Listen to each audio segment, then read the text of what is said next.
Доротея Доротеева е носител на първа награда на конкурса Гена Димитрова в Плевен. Наградите на младите оперни дарования връчи депутатът от Коалиция за България Румен Петков, под чийто патронаж се провежда конкурса. На лауреатите народният представител пожела това да е първия от многото звездни мигове в тяхната кариера, който те завинаги да свързват с Плевен, един град на духа и изкуството.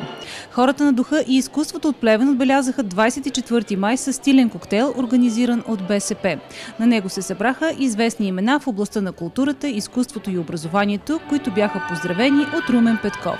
В Плевен вие сте носителя на българския дух и за това ми се иска да ви благодаря, че ви има, че сте вие, че в различни години запазихте себе си, но и запазихте този дух, който предавате на околните. Така че този дух, който вие създавате, тази атмосфера, която вие създавате около себе си, тази атмосфера и този дух, който възцарявате в красивия ни град, заслужавате и благодарности, и дълбок поклон, и разбира се пожелания за един хубав празник и за едни хубави утрешни дни. Честит празник на всички!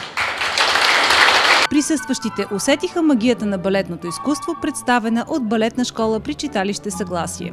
Купуването и продаването на гласове е престъпление.